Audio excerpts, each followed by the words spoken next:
Antes de que hablemos de tu vida profesional, que seguramente es un espacio amplio del cual decir muchas cosas, a mí me gustaría saber un poco de la infancia de Katy Ospino y en qué momento de tu vida pensaste, voy a hacer periodismo, esto es lo que realmente quiero hacer.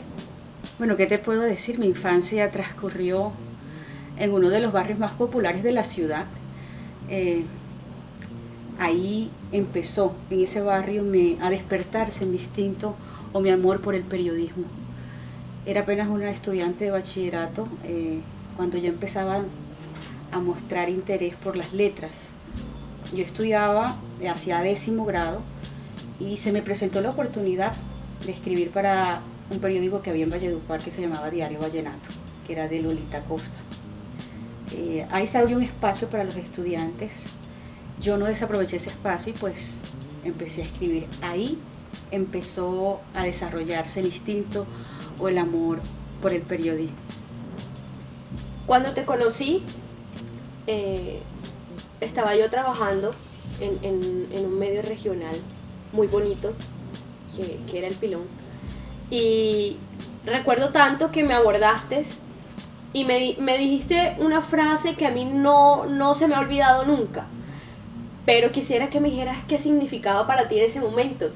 Yo sé que te sorprende porque no sabías que te lo iba a decir, pero recuerdo tanto que me dijiste, el periodismo debe hacerse con convicción, no desde el corazón. Entonces, ¿qué significa para ti eso?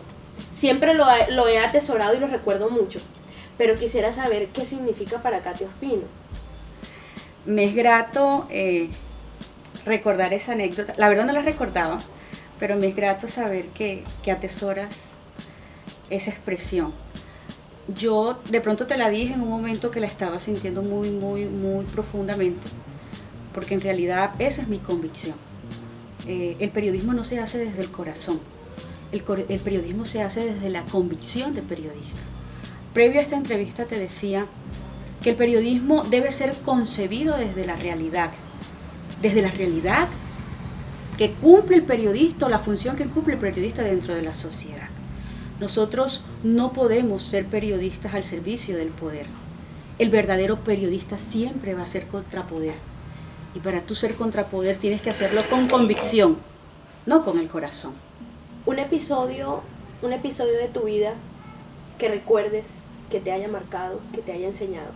Bueno, si yo me pongo a hacerte un recuento de muchos episodios que me han marcado, y creo que no terminamos porque han sido muchos, en el transcurso de mi vida personal, pero también como periodista me han marcado muchos momentos. Pero creo que han sido dos en especial, te voy a enumerar tres. El primero fue un hecho en el que fui a cubrir un evento político en La Guajira, en el sur de La Guajira, y en ese municipio adeptos de la persona a la que yo estaba investigando me sacaron del lugar donde estaba haciendo unas entrevistas, me bañaron en gasolina y me iban a prender viva. Ese es uno de los momentos más difíciles de mi vida. Además, buscar ese día refugio, apoyo, protección en la policía y no encontrarlo porque le temían a la persona a la que yo estaba investigando también, además. Entonces, no recibir protección de parte de las autoridades en un momento tan difícil me marcó muchísimo. Ese puede ser uno. Y 1 año y medio después de ese hecho, un atentado en la puerta de la casa de mi mamá que por poco cobra mi vida. Eso en el plano profesional. Y obviamente el tema de la amenaza recientemente a mi hijo. Nosotros los periodistas estamos acostumbrados a enfrentar momentos difíciles. Eso hace parte de nuestra carrera y yo creo que lo hacemos a veces hasta con gusto. Pero cuando este tipo de actuaciones criminales pasan a otro nivel o al nivel familiar, y en este caso nuestros hijos, marcan muchísimo. Entonces yo podría hablarte de esos 3 momentos a nivel profesional. Precisamente ahora que mencionas eso del episodio del que hablas relacionado con las amenazas, realmente el periodismo necesita de personas muy valientes, de personas muy inteligentes que puedan contar una verdad. Pero me ha pasado, viendo tu proceso como periodista, sobre todo ahora que decides lanzar un medio independiente, Cuando una persona o un periodista decide denunciar cosas que están pasando, deja de convertirse en un simple periodista y pasa a convertirse en una amenaza para quienes están envueltos dentro de esa verdad, dentro de esos actos de corrupción. En ese orden de ideas yo te pregunto, ¿sientes en este momento de tu vida que tienes enemigos?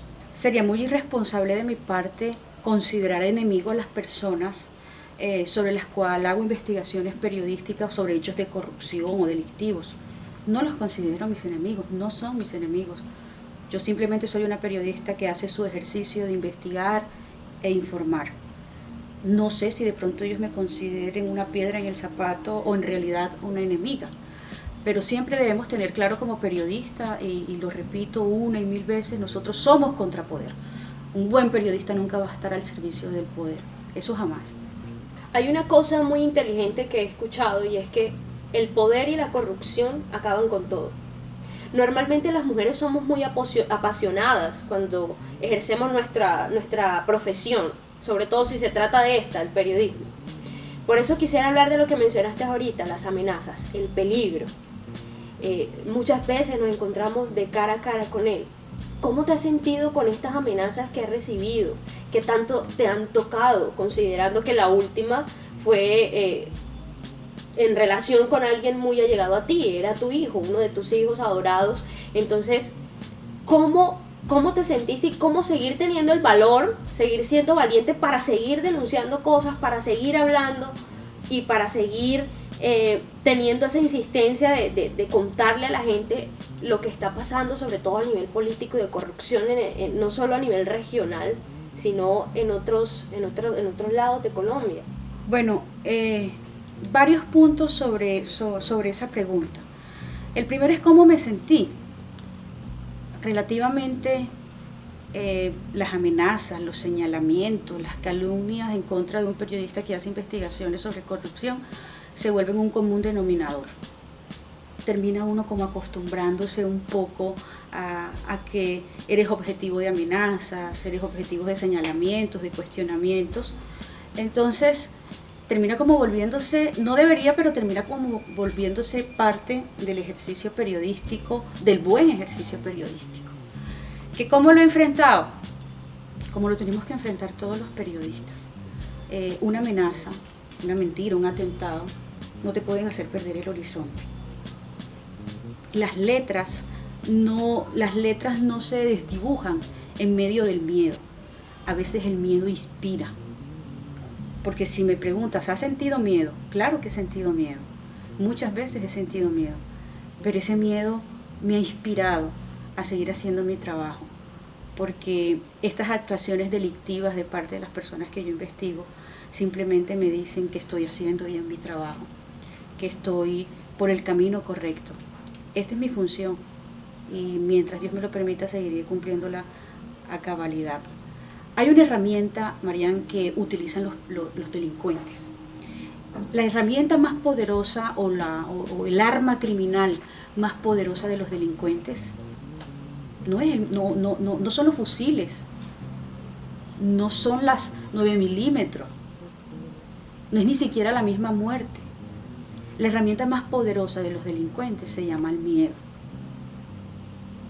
Esa es la herramienta más poderosa de los corruptos y de los criminales. Generarle miedo a los periodistas, generar miedo en su entorno.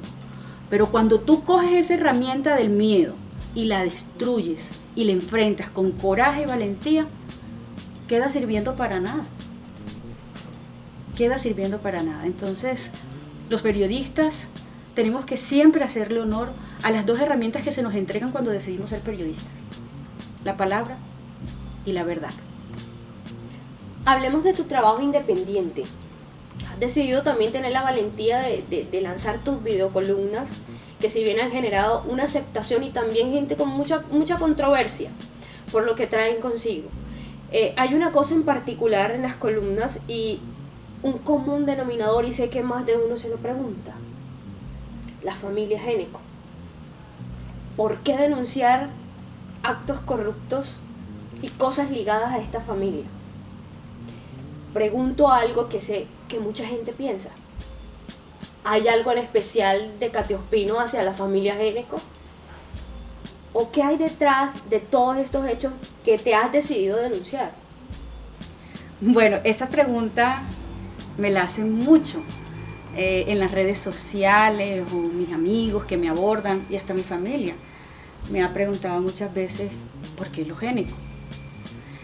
Hace poco alguien también me escribió y me preguntó, pero es que tú nada más ves a los génicos en el territorio del departamento. No, simplemente es innegable que los génicos son o llevan el protagonismo reciente de la historia política de este departamento, y eso no lo podemos negar. El sol no se tapa con una sola mano. Ellos son los protagonistas de la historia reciente de la política en este departamento. Tienen todo acaparado. Si yo me voy a investigar el sector salud, están por allá.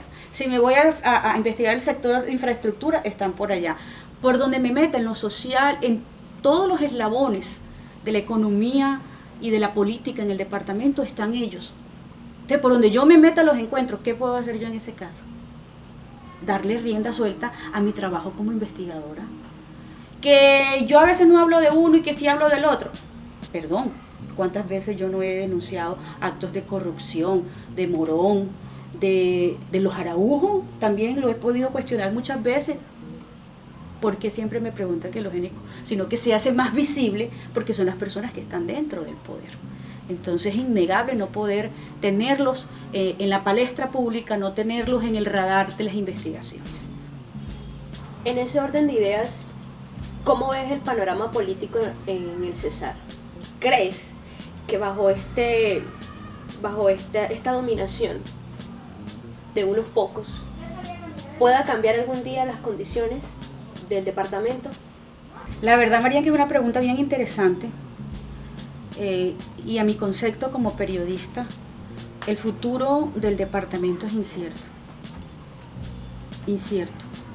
El departamento del Cesar está en manos, está sumido en la corrupción, está sumido en la desigualdad, está sumido en la imposición de 2 o 3 clanes políticos que siempre han dominado esta región. Entonces, mientras no exista un relevo generacional en la política de verdad considerable, importante, gente que en realidad quiera trabajar por el departamento, que quiera hacer un lado las costumbres de robarse el erario público, de enriquecerse a costilla del departamento. Pero tú y yo sabemos de que eso es imposible. Cada día la corrupción está campeando más fuerte. La delincuencia, esa dupla entre la delincuencia, los criminales y la política, todos los días se está haciendo más fuerte y está sumiendo cada día más en la desesperanza a la ciudadanía y a la población. Entonces, en medio de una justicia fallida, cómplice, que hace gala de la omisión en medio de las investigaciones, lo único que nos resta como ciudadanos es tener el valor civil de llamarle corruptos a quienes son corruptos y bandidos a quienes son bandidos. Volviendo a ese trabajo que has estado haciendo, en el que muy reiteradamente para nosotros que somos periodistas sabemos que en algún momento de la vida, cuando se decide denunciar algo, uno puede poner en peligro su vida, mucho. Y sé que lo que te voy a preguntar lo ha pensado también mucha gente. ¿Quién, de pronto para entregarnos a nosotros ese material, porque también somos espectadores como periodistas, quién está detrás de las investigaciones de Katia Ospino? ¿Quién protege a Katia Ospino? Bueno, esa es la pregunta del millón. Esa es la pregunta del millón. ¿Quién está detrás de Katia? ¿Quién la protege? ¿Quién la financia? ¿Alguien poderoso? Una vez le preguntaron a uno de mis familiares, esa vieja tiene que tener detrás un duro, alguien que la cuida porque esa vieja va a enfrentarse, no joda. Mira, ¿quién me protege? Dios. ¿Quién más que Dios? ¿Quién más que el Señor soberano Jehová, que ha estado ahí conmigo? El poder de los delincuentes, de los mafiosos, de los corruptos, de los clanes políticos es insignificante ante el poder de Dios. Mi fuerza, mi fortaleza, mi sabiduría, mis dotes como profesional me los ha entregado el Señor. Yo simplemente he hecho gala de eso. Ahí está mi protección. Yo soy una mujer muy de Dios, muy agarrada del Señor. Estoy agarrada donde tengo que estar agarrada. ¿Que quiénes están detrás de mi investigación? esta señora que ven ustedes aquí. Esta señora tiene 8, 9 años, tengo de ser corresponsal de Noticias 1. Ahí surgió, aparte de un investigador, ser una periodista, surgió mis dotes de investigadora. Ahí me pulí como investigadora.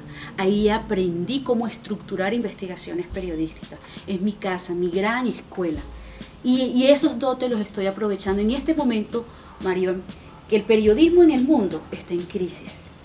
Están despidiendo periodistas de los medios de comunicación.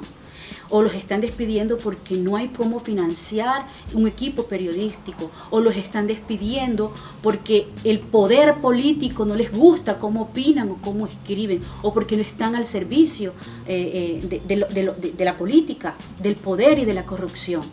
Entonces, estamos en crisis, pero también las crisis son para reinventarnos. Y en medio de esta crisis periodística es oportuno reinventarse y encontrar oportunidades. Las redes sociales están brindando una oportunidad valiosísima para que podamos hacer periodismo verdaderamente independiente, sin depender de políticos, sin depender del sector privado, sin depender de nadie. El periodista, de verdad, lo mueve la pasión, la entrega, las ganas por este oficio. ¿Quién hace parte de este equipo? Mis fuentes. Mis fuentes son sagradas y secretas. Y esta mujer que se esfuerza todos los días por descubrir la verdad, por hacerle honor a la verdad y por hacerle honor a las personas que tienen la confianza de entregarme la información. Yo estructuro mis investigaciones y obviamente con un equipo de producción impecable con el que podemos toda la semana entregarles el material que ustedes están aprovechando desde sus casas o desde la comodidad de su hogar. Hay una cosa que es importante mencionar, y es que dentro del periodismo no se logra una objetividad absoluta o el ser imparcialmente en nuestras investigaciones o en lo que hacemos. Sin embargo, se hace lo posible por ser equilibrados. En ese orden de ideas, me gustaría saber si en algún momento de tu vida o en este momento que estás ejerciendo un periodismo investigativo muy reiterativo, has sentido que has dejado de ser equilibrada o de pronto imparcial y has llegado de pronto a estar más de un lado que de otro. Bueno, a mí me parece súper interesante esa pregunta porque me da la posibilidad también de aclarar otras dudas en torno a eso. Que si me he sentido más de un lado que del otro. Sí, claro, siempre me voy a sentir del lado de la ciudadanía. Yo decidí un día estar del lado de la población, del lado de los desfavorecidos, del lado de las víctimas, del lado de los necesitados, del lado de los cesarenses a los que les están robando sus recursos y sus oportunidades laborales. Yo sí me siento más de ese lado que de la política y la corrupción. Que a veces mis videocolumnas y mis investigaciones les toca más garrote o más palo a unos que a otros, sí. Cada quien en su momento llevará de lo suyo, me imagino. ¿Cómo me hace sentir esto? Me preguntabas también. Bueno, no es fácil. Sentarte a escribir, sentarte a estructurar una investigación y ser completamente imparcial frente al tema, a veces no es fácil. A veces nos juega una mala pasada o el corazón o los sentimientos, pero siempre debemos estar ceñidos a actuar con ética periodística. Haciendo esta labor, uno piensa muchas cosas. ¿En algún momento de tu vida te has sentado en algún lugar de tu casa? ¿Has pensado, puede que un día yo no esté con mis hijos, con mi familia, que probablemente sea la protagonista en una eventualidad, algo que no espere, un suceso imprevisto que llegue? ¿Qué piensas sobre eso? ¿Qué piensas sobre tu vida al momento, luego de lanzar una videocolumna que sabes que está arrasando de pronto con muchas cosas que mucha gente durante mucho tiempo no se ha atrevido a decir, pero que al mismo tiempo sabemos que estás poniendo como arriesgando tu pellejo, como decimos los costeños? Entonces, ¿cómo te sientes con eso? Bueno, algún día puede pasar cualquier cosa. Bueno, en el interior de esta casa hay un rincón de esta casa en el que hago mis procesos de catarsis. Y sí lo he pensado muchas veces. A veces me he llegado a imaginar, yo me he llegado a imaginar estando muerta y no estar para mis hijos y no verlos crecer. y pensar qué puede pasar con mi familia, con mis hermanos, con mi mamá cuando yo soy el derrotero de esta casa. Sí lo he pensado muchas veces, pero en medio de esos temores me gana siempre la valentía y no sé por qué. Y a veces digo que Dios me dio una dosis más de coraje y valentía que a otras personas. Siempre me gana la fe y la confianza en Dios. Lo he pensado muchas veces, como también he pensado muchas veces que si algún día llego a faltar, porque si de pronto alguien no logra el cometido de no verme aquí, también pienso de que detrás de mí hay un público tremendo, hay una cantidad de personas que no van a dejar descansar nunca las personas que se atrevan a tocarme, que la justicia divina existe y que pues confío profundamente que las personas que conocen de mi trabajo, así yo no esté, lo van a respaldar y que es un trabajo que va a dejar abierta una brecha importante para las personas que quieren hacer periodismo independiente. ¿Cómo es el periodismo de hoy? ¿Y qué consejo le das a esas nuevas generaciones que apuestan por esta profesión? El periodismo de hoy está muy dividido, muy lacerado, muy cuestionado por las actuaciones de colegas que de pronto no han sabido hacer gala de lo que nosotros en realidad debemos saber hacer, y es periodismo. ¿Qué mensaje pues le podemos dejar a las nuevas generaciones? Yo siempre les digo que hagan honor a la verdad, que hagan honor a la palabra, que hagan honor a la construcción de una carrera limpia y impecable. Que el periodismo de investigación siempre va a ser una opción maravillosa para poder crecer dentro de este gremio en el que no es fácil acercarse al gremio periodístico, pero que si nos esforzamos, nuestro trabajo siempre va a ser nuestra carta de presentación. Entonces, mi mejor consejo siempre es: atrévanse, investiguen, lleguen a la verdad, confronten la información. La línea de tiempo en una noticia siempre debe hacerse y eso no lo podemos pasar por alto. Considero que este trabajo periodístico que has hecho también se ha prestado mucho para que interfieran mucho con tu vida personal, ¿o me equivoco en lo que digo? No te equivocas, es la verdad. Sí, esto ha dado para que traten de interferir. Como me han esculcado y no han encontrado pues gran cosa de relevancia, han intentado meterse en mi vida personal, al punto que me tienen inventaria la Pepita. Así, raspado y pelado, me tienen inventaria la Pepita. Un día soy un día soy mujer de fulanito, el otro día de sutanito, un día soy mujer de un capo, otro día soy de un político. Me tienen inventaria la Pepita. Pero como diría mi papá, la Pepita no es criminal. Aunque dice él que hay algunas que son asesinas,